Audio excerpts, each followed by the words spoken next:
Yes, got it. Okay, and I hope everybody have some handle about my talking about in terms of what's TCM, what it says relating to the health. Okay, but based on a little request or simple request from Aileen, that we will go through the 5 pillars of the TCM. Okay, in the next 5-10 minutes. It's okay? Yeah. So in this case, what I'm going to do, I would like to share something with everybody. Okay. So as I prepared that earlier, it's like a photo. Okay, I just want to see everybody can see the photo. Is okay? Is I can't see people's face because once I share, anybody can answer me whether they can see the photo, please. Yes, we can see Good. the photo. Okay, thank you. Thank you very much indeed. So basically, what I have written down is the 5 pillars, the main pillars of supporting TCM. Okay, in terms of the self-healing, and then in the TCM brackets. So the first one is talk about the food. What I mentioned last week is food, herb, they are actually interchange. Okay, so without food, you can't survive. So basically, is the food is the prime pillar that make your body healthy. All right. So the reason why they interchange means that the food can be herbs and herbs can be food. In traditionally or still now in Chinese, we actually using the herbs quite a lot to actually as a tonic on a regular basis. It's making like a soup to drink. However, if you have become a little bit under the weather, become ill, we use, say for instance, the food, ginger, spring onion, garlic, a little bit more heavy, actually go into our body to do the healing. So it's food and herbs interchange. And second thing is come to acupuncture. So what we do is within our body, there are a lot of systems. One is the meridian systems. So the meridian systems, when we, under the several years or several thousand years of observation, then we come up with these systems, and actually is the channel of for energy moving up and down, left to right within our body. Somehow those channel or pathway has been blocked by injury, by emotion, by invasion. Then what we're going to do, what we do is just put the needles in and then put in this very specific point, what we call the acupuncture point, to actually release the stagnation of the energy and then let the energy flow through smoothly into the channel again. And the third pillar is called moxa, it's moxibustions. It's basically, that's a special kind of the plant, it's a moxa. Then we actually dry them up and then burn them. And then the special property of the moxa leaves is actually very young nature, actually very moving nature, very warm in nature. So it's very, very useful for people suffering from cold, people suffering from pain, because it moves very, very efficiently. And then the fourth pillar, we come to the stone and cups. The stone means that in the old day, we use something that when you're actually feeling pain, your body, then you use, first thing, you use a hand to give it a tap. Sometimes the hand might be a little bit weak. Then we're going to use some apparatus, might be using a spatula, might be something. Then in the old day, they use a stone or couple. Actually, put onto that specific area you feel ache and pain, and keep it rubbing it, and it makes feel better. And then progressively, we actually inventing using cups, actually using cupping, try to make the suction on the skin, and then pull the muscles, open up the vessels. And then the third pillar will become the exercise.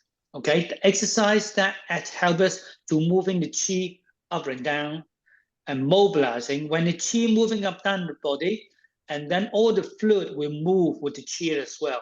If you've been stagnant, not moving around, the body, the chi, the energy become very stagnant, and the fluid will actually become congregated in the body. Like you have a bottle of the squash. Yeah, you put it onto the shelf for 3 months. You can see all the sediment. If you give a good shake, and everything all mixed up with the fluid as well. This is what happening that we need to use exercise. But I mentioned about last week, the exercise that we talking about is not just exercise. Is in the brackets, it's called L and G, is leading and guiding. What I mean by leading and guiding is leading the chi and guiding the chi. You use the full intention. Okay, that's what's the difference between playing a game of basketball or go to swimming and doing a good session of Tai Chi and Qigong, okay? Because when you do Qigong and Tai Chi, we use the full intention rather than just do moving your arms and legs, okay? So I hope that actually cover the 5 pillars. Yes, everybody happy with that so far? I hope, yeah, okay, good, okay. Do I need to spotlight myself, Aileen? Aileen? Do I need to spotlight myself? You don't need to. People will pay Okay. you. Yeah, we do that. You just. Oh, okay, fine. Yeah. No problem. Okay, good. So in this case, what I'm going to do, I'm going to go through today what we need to talk about is a simple health check based on the TCM principle. All right, okay? Everybody can do that. Even though a 3-year-old kid can actually look up in the mirror themselves and then can feel themselves and express themselves, they can do that also. Okay, so we actually start from something that on a daily life, when you wake up that moment, then what you're going to do, you open your eyes and then you feel your energy level, whether you feel tired or you feel energized. So very simple. If you wake up, your eyes is open or not quite open, still want to lurk around in the bed, it means that you haven't had a good night's sleep, your energy is a little bit low. However, if you actually wake up and actually flick up the blanket and want to jump off the bed and do whatever you want to do, that's a good energy, okay? That's a good indicator in there, all right?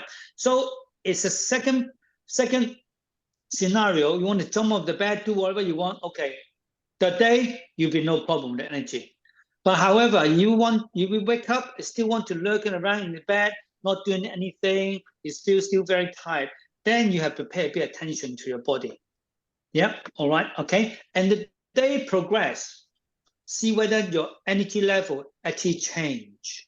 Okay, so if you wake up in a good time, even though you're still sort of in bed, tossing and turning in the morning, and want to stay a little better for a bit, an hour or 2 hours, but as long as you actually, your body encounter the sun, then your body will have extra energy in you. That will actually lift your spirit, lift your energy. Okay, see whether that energy from the sun will help you to energize you. If it still doesn't, then probably you pay a bit attention for the next couple of days. If it happens and you can't make a change of energy level, then you need to seek help. All right, okay? So this is the first thing, get the feel of yourself. Okay, and when I talk about when you don't want to wake up or don't want to, so it means that you wake up, but you don't want to get out of bed. So it means then you're sleeping, the quality is a little bit disturbed. Okay, I wouldn't say it's got a problem, might be disturbed, might be the noisy neighbors, and might be the cat, might be the babies, and all that stuff, disturb your sleep.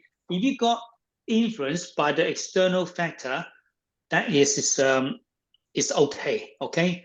However, if your sleep is, you got a very quiet night, nobody disturbing you, but you're still tossing and turning, take several hours to fall into sleep, or you sleep, and then every hour you wake up, go to the loo and all that stuff, and then you sleep for a few hours, and you can't sleep for a few hours, you go up to eat the biscuit, get a cup of tea, and then you revolve, and then by 3 o'clock, 4 o'clock, or even 5 o'clock, then you sleep again, then your sleeping is problem. So in this case, monitor again whether it happens for a length of time. If the pattern is very similar to what I described just now, then you need to seek help. All right, okay, that is important. because sleep is the most important recovery mechanism of the body. When you sleep, your body stay rest. All the organs should stay resting. So everything is to recover, and then blood go into the liver, get repaired, and the next day you get fresh batch of blood cells and go around the body, supply the nutrients. If you sleep, it's detrimental. As long as you open your eyes and your body is upright, it means that the body sensing that you need the energy. You need the energy to do whatever you want to do. So in this case, what does it mean? The blood is not going back into the liver to do repairing. So it means that the next day you feel a bit tired. Why? The blood cell is a little bit damaged, so cannot provide the sufficient nutrient to go around the body. Then you actually have a diminishing of energy. Okay, if it happens every now and then, that's okay, but continuously, that is quite a serious problem. All right. Okay. Okay. So after the sleeping, then what you're going to do, the first thing you want to do is you go to the toilet. Most people do anyway, yes, okay? And then what you do, you just want to clean yourself and do whatever you want. However, some people might do different kind of, in different orders. What I normally do, when I go to the toilet, first thing is I open the mouth and stick my tongue out. Stick my tongue out to have a look at my tongue. The tongue tells you a lot.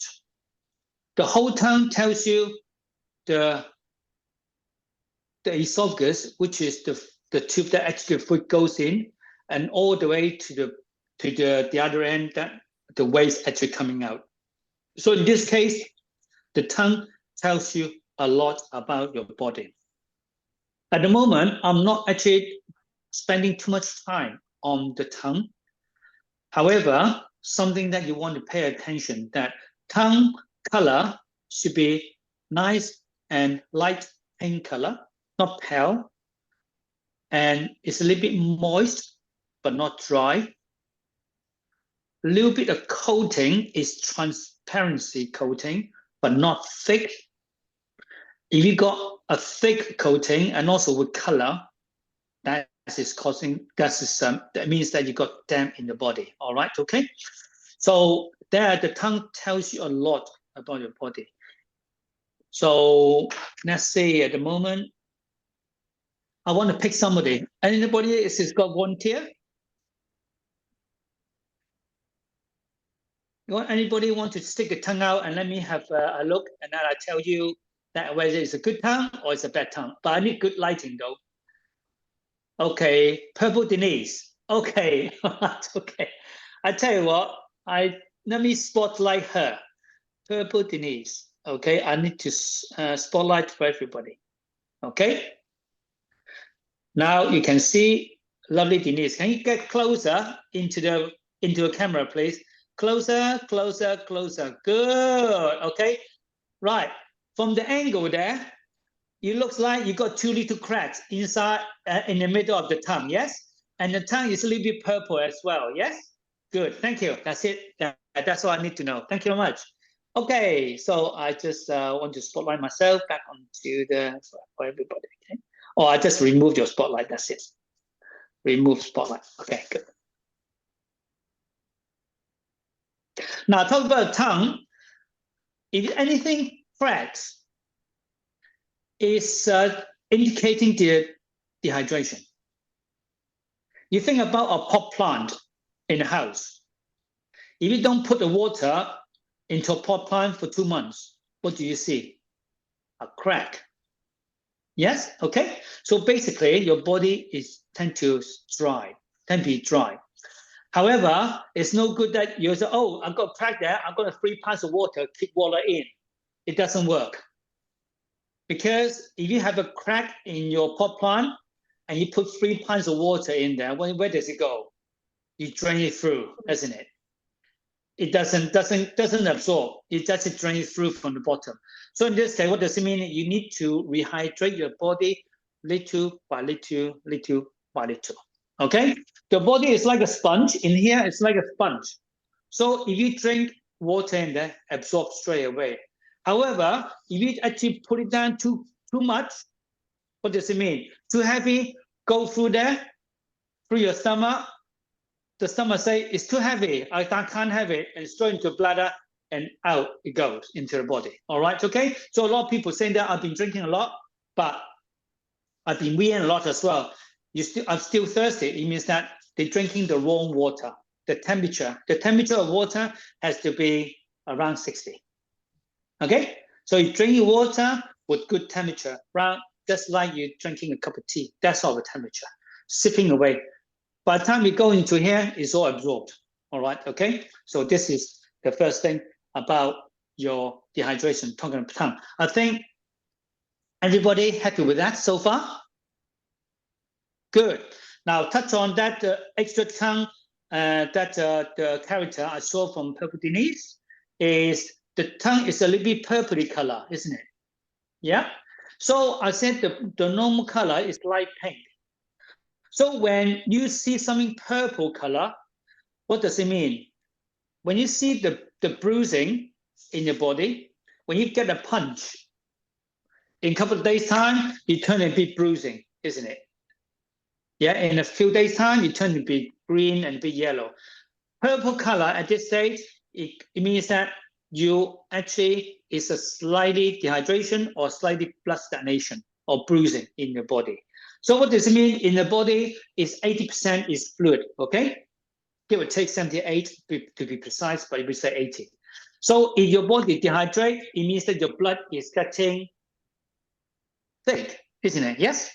When the blood getting thick, it's not nice and pinky color anymore and become a bit bruised. Like a purple color, light purple, mid purple, deep purple, yeah, okay? So the blood is actually, it's not moving. It's could be thick, all right, okay? So there's two things. So by just showing the tongue within a minute, I can actually tell you the condition inside your body. Okay, Denise? Okay, if you don't mind sharing that with other people, it's for your benefit as well. Yeah, good, thank you. So from now on, drink your water. People say, oh, you need to 2 or 3 pints of water at least. No, you don't need to, okay? It just might be 1.5 pints, 2 maximum. Because when you eat food, there are also fluid from the fluid from the food as well. So in this case, as long as the drink is sufficiently warm, okay? Tap water and filter water, no good. They're too cold for the body. Body is 37 degrees. You drink anything less than that, body want to get rid of it. Yeah, okay. You know that in the winter time, when you especially you don't sweat in the winter time, but you tend to go to wee a little bit more because the fluid in the body tend to be a little bit cooler. So the body will try to get rid of it and retain the warmth in the body. All right, okay? So that's very important. I want to spend a little bit more time talking about that because it's quite important. Okay, let's move on, shall we? Okay, now next thing is after we actually look at the tongue, okay, I know, oh, right, okay, tongue is nice and pink, no problem, no crack, and then, okay, good. Then what you normally do, normal people, first thing they do, when you go wake up and then go to the toilet, you go for a number 2. Is it right? Is anybody not going to number 2?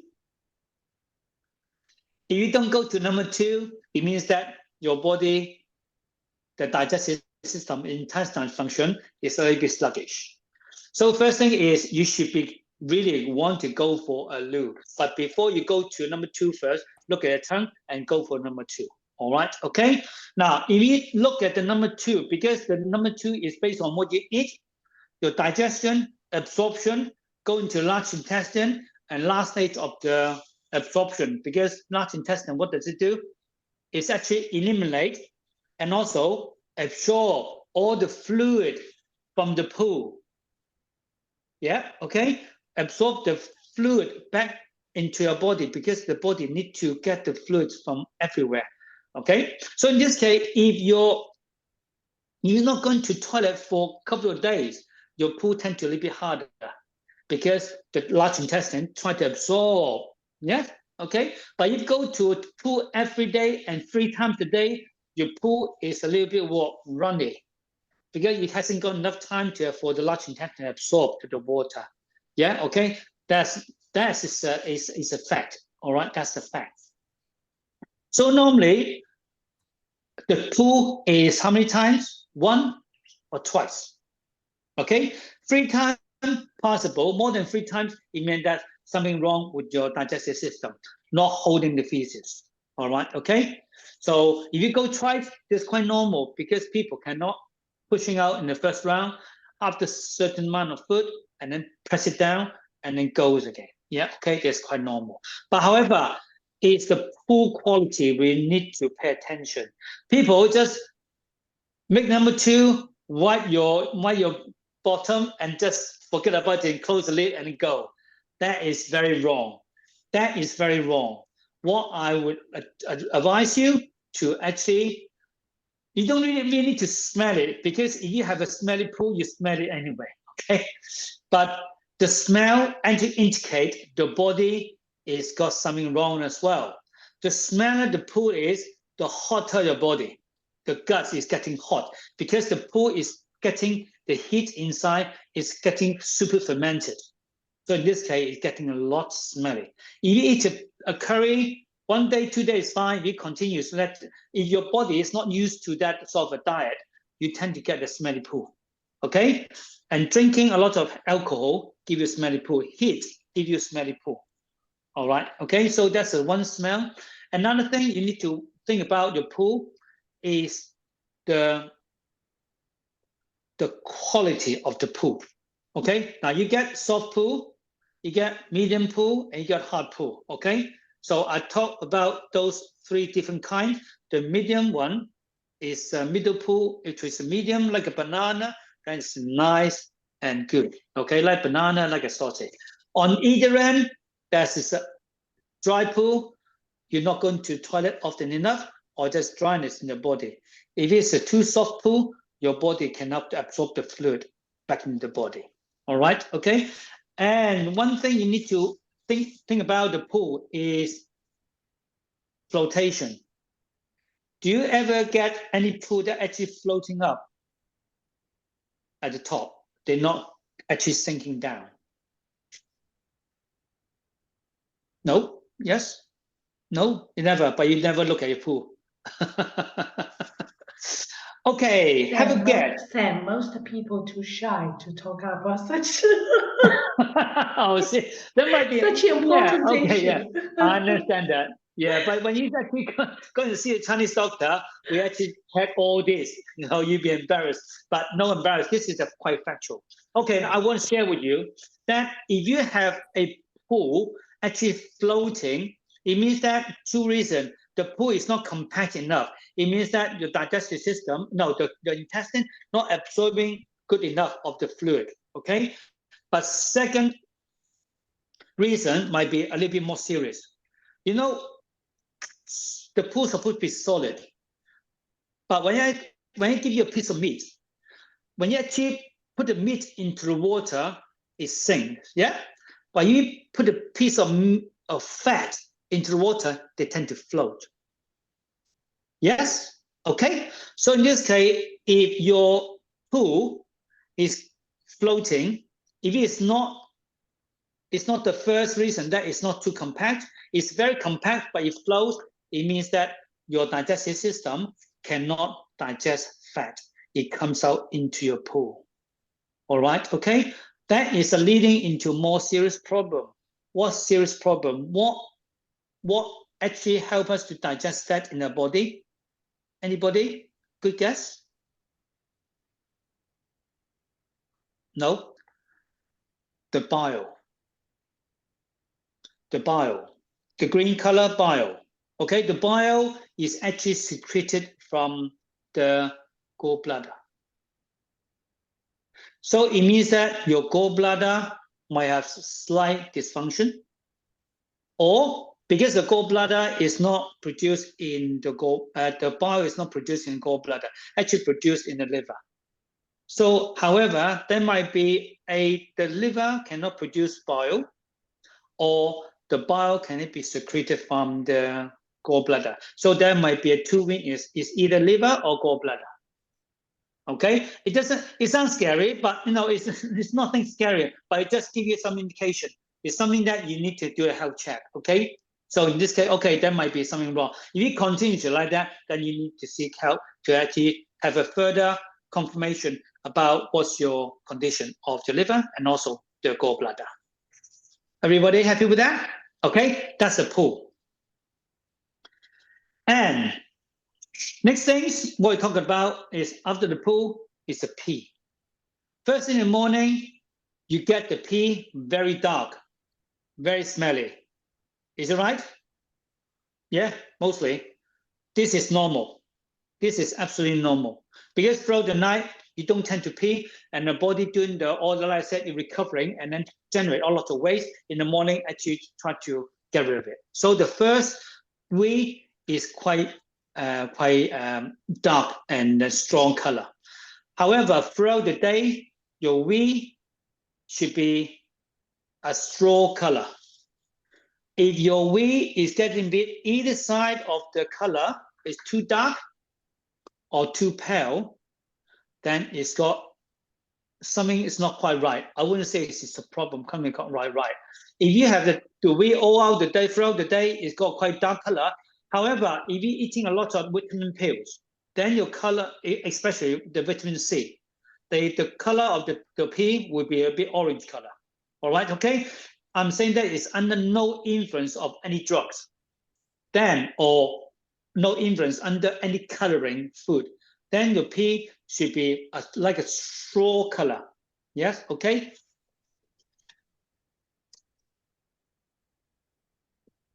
Something like this, pale straw color might be a little bit, yeah, and might be that's too dark, yeah, okay? So in this case, a light straw color. However, it means that if it's straw color, a light straw color, if it's darker, it means that your body hasn't got enough water to actually flush out the waste. So in this case, you need to rehydrate yourself, okay? That's a good indication.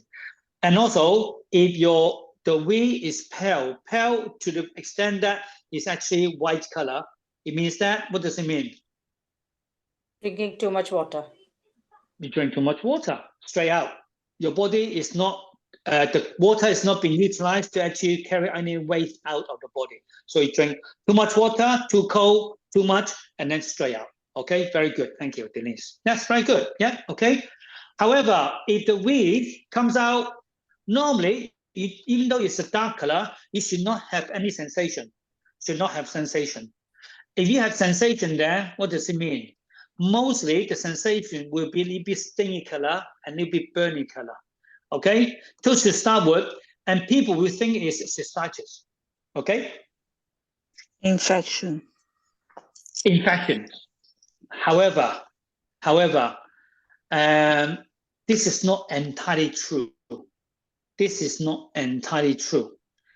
If your body has got too much heat, you try to get rid of the excess heat, the body will use the urine or use the feces actually get rid of them.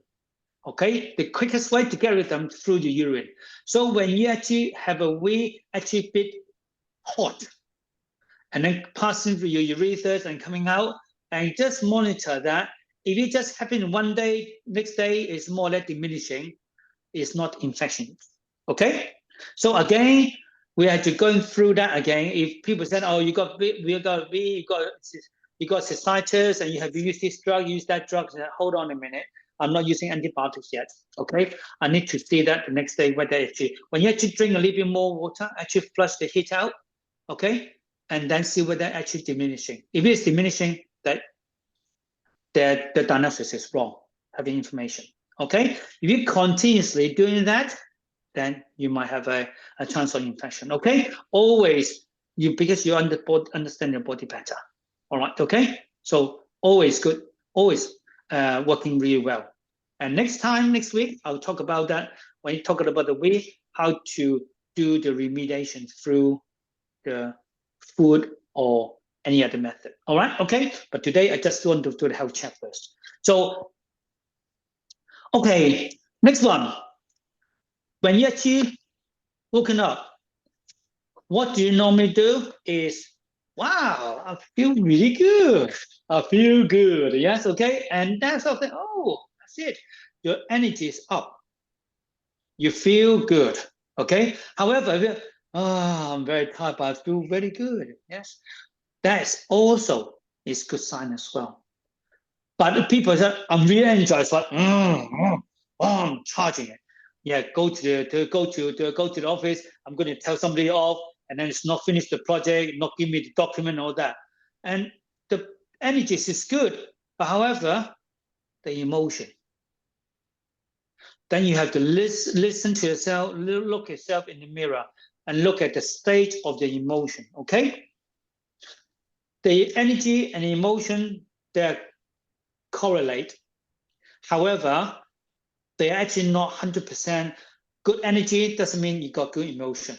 All right, okay, that's what I'm trying to express. So you feel that how much you're actually rushing, want to tell somebody off straight away. You got good energy, yeah. So the emotion, or when you wake up, very good, but you want to sipping, sobbing, crying, or big laughter. Okay, so think about the emotion. Your emotion should be fluctuate. This is the should be fluctuate like this, up and down a little bit. Yeah, throughout the day. You should not be going up and down, up and down, up and down. If you do this, you got a bit of control problem of your emotion, or something actually throw at you, you don't know how to manage your perception and how to manage it. You don't know how to control being stirred up easily. All right, okay? Do a round of Tai Chi, it calms you down. Okay, so the emotion is very, very important. You turn your body function upside down. You let your emotion go wild. All right, okay? Yeah. First thing is people nowadays in the BC city get angry too quickly, too easily. Okay, if you go into that route and just calm, need to calm. Okay. Okay, so think about the emotion. We have very common emotion. What's that? Anger. Yeah, okay. And second emotion, which is the reverse, depressed, isn't it? Yeah, okay. And there's something in the middle, is grieving, worrying, and too happy. It doesn't really happen a lot, but it does happen, okay? It does happen. But however, worrying and grieving is sitting in the middle. So in this case, you're actually going into too angry or too depressed, okay? You don't want to either end, you want to remain in the middle. Yeah, okay? So just pay a bit attention to your emotion as well. Okay. Okay, everybody happy so far? Good? Okay, thank you. Right. Okay, next things. After you've done the pool, excuse my language, after you've done your wee, you clean your teeth, and what do? Are you feeling? Have breakfast. Breakfast, yeah, very good. Flavia, yeah, very good. Then after because you clean everything there, this is become empty. So in this case, you want to ingest, okay? In traditional Chinese medicine, that's a body clock. We actually discovered that body clock way back several thousand years ago, okay? But however, that's a couple of German scientists, and I think a few years back, and then they discovered that body clock exists in the housefly, and they got Nobel Prizes. I don't know what happened that China never get any Nobel Prizes, although we discovered in 2,000 years ago from human body. However, in terms of body clock, 7 to 9 o'clock in the morning, the stomach was at its best. Just remember 7 to 9 o'clock. So you literally can take on anything. All right. Okay. In a good old day, we actually living in a farming society. Every morning, we're not having cereal. We're not having, cheese and toast. We're having a full-blown dinner meal, noodles, rice, actually before we go out and do the congee and then a lot of things, and before we actually go into the field to do the farming. So it means that the stomach can digest a lot of things. One thing is you're hungry, yeah, you want to eat. The other thing is you got the energy from external. From where? From the sun. From the sun. Sun gives us the energy and we can digest things. Okay? So you got superpower in the morning of the stomach. So you should be feeling hungry. However, self-check. After you dump everything and you thought, okay, I got no appetite, just a cup of coffee and straight to work. And what does it mean? Too much emotion in there. Okay? Too much in your head, you're actually blocking what you're feeling down in here. Okay? So there again, the emotion kicks in and it's very, very bad. First thing, you should be listen to your body rather than listen to your brain to start with. Listen to your body, feel hunger to eat. Okay? So feeling hungry to eat, good. If you're not feeling hungry to eat at the appropriate time, it means that something wrong. On the other scale, after you're eating the breakfast, you want to have another breakfast, Still having a bit to pick, to eat, it means that there's something wrong with the stomach. Okay, normally we have, with our age group, okay, I said we are very young, okay? So in this case, we are tend to eat a little bit more earlier. To us, forget for those that actually need to eat frequent a small meal, but people don't have the diabetic condition. They can consume 2 big meals a day. Early breakfast, nice and big, and probably top up with a late lunch. And in the evening, you don't really need to eat. The body might crave for some food. You just want to top up a hot drink, or maybe a small piece of bread, or something very small. Okay, my few pieces of vegetable, 1 slices of meat, and that's it. You don't need carbohydrate, especially we don't use our body physically that much. No demand there. When you consume that in the evening, the body, what we do, it's just like camel, store. Okay, so if you want to have a good, healthy body, and you don't want to eat too late, because like I said, when you sleep, the body wants to rest. Same as the stomach. If you got a full stomach when you're sleeping, your stomach is not resting very well. Yeah, over time, you get the digestive problem.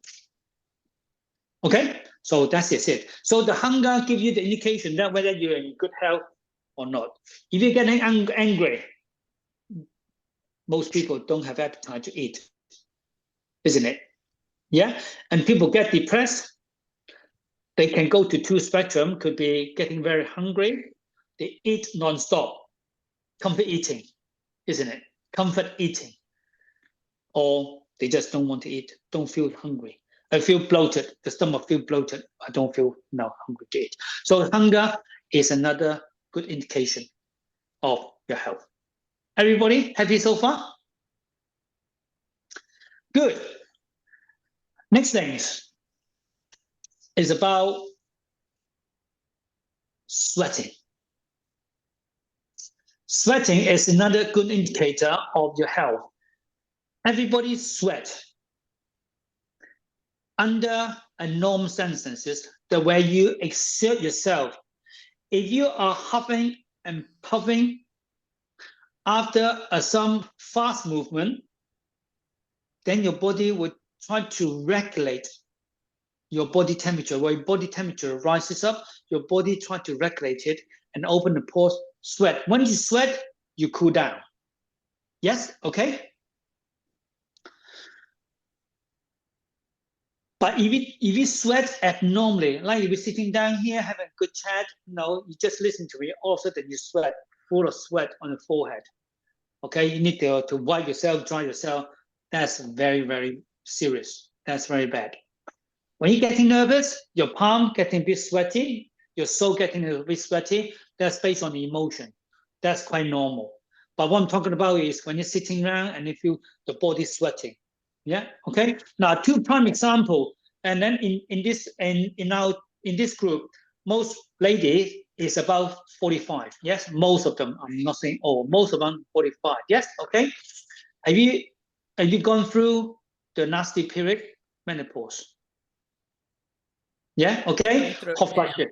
Oh, okay. Feel sorry for you, but that's a way to remediate that. Okay, so you are going through a hot flashes, and to the point Occasional. that you actually, yeah, occasional, and occasionally you feel hot, and then you feel sweat, and then you feel cold again.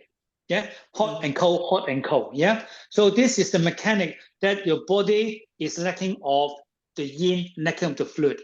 So if you actually replenish fluid in the body, because judging by your tongue, you're dehydrated. If you actually replenish the hot water, then your hot flashes condition will be better.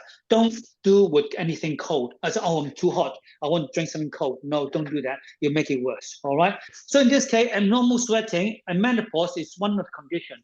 In the nighttime, you actually sleep and all of a sudden sweaty, and then you get cold again. You need to change the t-shirt and go back to sleep again. This is quite common for menopause. All right. Okay. So it's some kind of a imbalance happening in your body. Okay. So next week when touch on that. If I forget to mention, just ask me. Okay, raise that. All right, we can touch on that. So sweating abnormally. However, when you need to sweat, you really need to sweat. What I'm saying is when your body hot and your body don't sweat, that is the problem. It means that when you're feeling hot inside, but the body outside is closing the pores. What does it mean? It means the outside is cold. That's what it is. The skin is protecting the body. When it is hot, open the pores, the heat coming out, so your body cooling down. When your outside is cold, the pore is closing in, the cold cannot get into our body. However, when the body is hot, they don't open, they stay closed.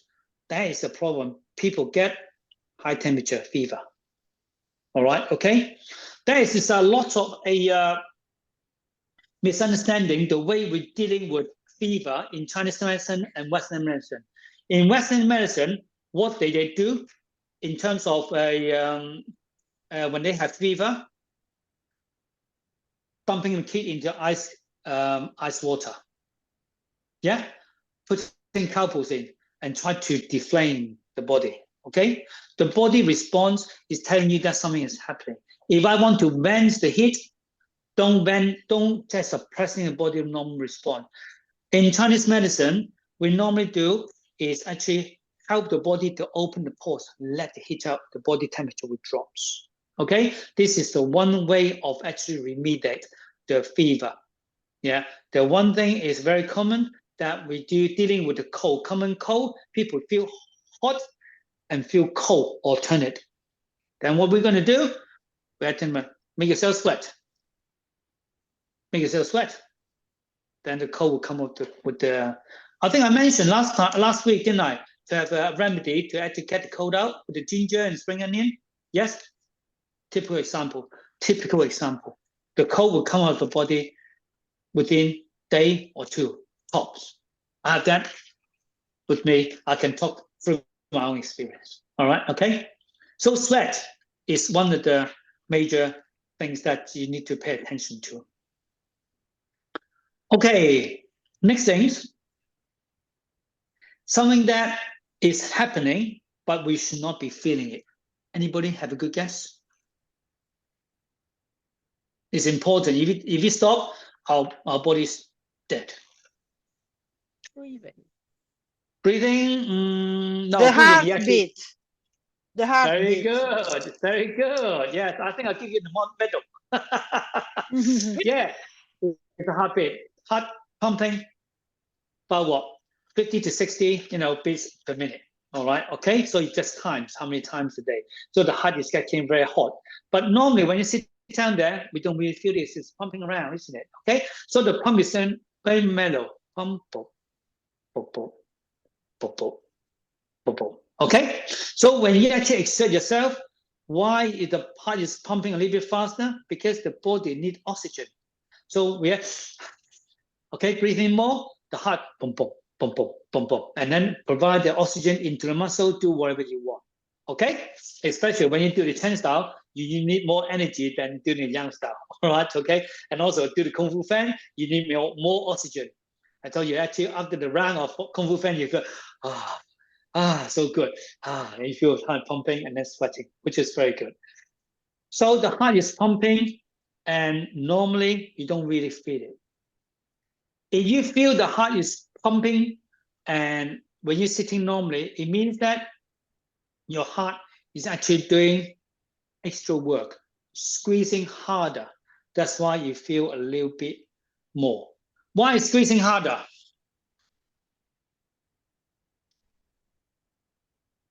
Because it's not getting enough oxygen. Not enough oxygen, yes, that's true. Not enough oxygen. And the blood is flowing. Yeah. Blood is also not flowing properly in the body. Why it's not flowing properly in the body? Because there's blockages, which means the blood is not pumping out enough from the heart. Okay, that's good, but that's not pumping out enough. But however, if my hands and feet are cold, so it means that there's a blockage here. Yeah. But my heart will not necessarily pump faster, because it says, okay, that's all I can go. I can't go any further. So your hand and feet remain cold. So be it. Okay. But that's one more fundamental. Yeah, you're on the right track there. You're on the right track there. So you're talking about the blood. Maybe the blood is thick. You got it right again. The blood is thick. Because the blood is just like a pump, nothing more. Fluid going in there, squeeze out, and out it goes. But it's too thick. And what you can do, you actually need to squeezing out and then push it out. So in this case, you think about that, you're making cake, yeah? If you put the double cream into the piping bag, is it very thin? It actually out, yes? If it's too thick, you need to squeeze it. Exactly like this. So if your blood is thick, the heart has to do a little bit more work, all right? This is one good reason, most common reason the heart is not, is actually feel the palpitation in there, all right, okay? And then in that case, what you need to do, drink more hot water. Simple as this. The hot water being absorbed, go into the bloodstream, dilute the blood into thinner. Okay? Obviously, there's a situation that you feel a bit shy, embarrassed, then there's the emotion again, causing heart pump a bit faster. Okay? And also, what situation you get heart beat faster as well? Adrenaline kicks in. Yeah? You see something, you're very nervous, yeah? It kicks in. Where the adrenaline comes in is coming from the kidney. So in this case, when you're drinking a lot of coffee, actually tell your body to pump a little bit more adrenaline, actually kick in the heart. And people used to have a 7 cups of coffee, they actually have a bit of a fit and heart palpitation. Too much adrenaline kicks into the heart. All right, okay? So this is the one thing about the heartbeat. So pay a bit attention. Every now and then it's fine, but if it does it very happen frequently, and also is make you uncomfortable, then you need to seek help. All right, okay? And last thing is that, well, it's not least, but last thing is today is talking about pain. Pain anywhere in the pain. So it means that it's something wrong, obviously. Okay? So obvious, you got elbow pain, knee pain, ankle pain, neck pain, shoulder pain. They're all muscular pain. Okay? They're all muscular pain. However, if you actually tap it, oh, feel better. Okay, that's good. Maybe the muscle aching. Yes, okay. So that is a little bit easy to deal with. But if it comes into the pain that is more involved, which is inside your cavity, your organs, okay? Any part you feel the pain, then pay attention. And also, and the head as well, okay? There are two areas you need to pay attention. If the pain is, I would pay a lot of attention in the pain, especially the chest here in the middle. or in here on the left side. Okay, that's a good indication. I'm sure that I don't need to tell you that's quite common. People know what's actually going on. If the pain right in the chest, what you need to do, that might be some stagnation in there. Could be you being so heartbreaking. I don't know. Yeah, something stealing your money, stealing your loved one. The loved one left you, and you feel heartbreaking. Relationship breaks down. You feel heartbreaking. The chest actually tighten. It's not the heart problem. It's the middle of the chest problem. So in this case, what we're going to do, tapping your heart, open up. Okay, open up. Yeah, I'm going to touch on that next week as well. Okay, so in terms of the heart in here, that's the problem. And also anything in the softened part of the body. All right, okay? Anywhere it's got pain, pay a bit attention. If it pain is continuously getting a bit stronger and it's not going away, going to see help. All right, okay? And talk about the headaches. I'm not talking about too much now because there's time constraint there. So anything about the head, on the skirting of the head, the skull, round the back, here, round the rims there, okay, round the rims there. The headache is less severe, but you feel the headache is actually inside your brain. Then again, we continues for a couple of days, you need to seek help. All right, okay? So those are the health check of your condition. You need to pay a bit more attention to. That's it, really. So, okay. So I hope that you have a good understanding. All this, even though you teach a 5-year-old kid, they can understand all that. They can do the health check themselves. Okay, you don't need to see a doctor. You don't need to go to see a scan, because with our age group, you're bound to have something found in your body through any scan. Okay, CT, MRI, or any imaging. Yeah, you're bound to find something. A lumps and bumps and things like that. That's just you can't avoid it about it. However, what is actually more detrimental is after you scan, you got a report that you got lumps and bumps there, you got this, you got stage 4 and this and that and that. What you need to go through? Unnecessary pain and suffering of going through procedure and drugs and operations. Okay? You self-check yourself, your body and your understanding tell you that I got nothing wrong. I got the lumps here, so be it. It doesn't bother me. Live together, live with it, rather than treat it like an alien. You see what I mean? So in this case, if it's not causing you a problem, live together. We got so many bacteria in our body, you have to kill it. Yeah, use antibiotic, kill all of them. And then what they want to do? Reintroduce the people, what's that? I just lost the word of those. But they reintroduce the good bacteria in there. After you kill all the bacteria, reintroduce the good bacteria. What are you doing? It's just it's no good. It's just messing around with the body. If your body is go through those health checks, it's got problem, then seek help and address those. Okay? But your body has got nothing at all, don't go for any scans. You only scared to death. Cancer people not die from cancer themselves. It die from being scared. Okay, I think I said it all. All right. Okay, I think it's about time that let the audience have their own words and questions then. Okay, Eileen?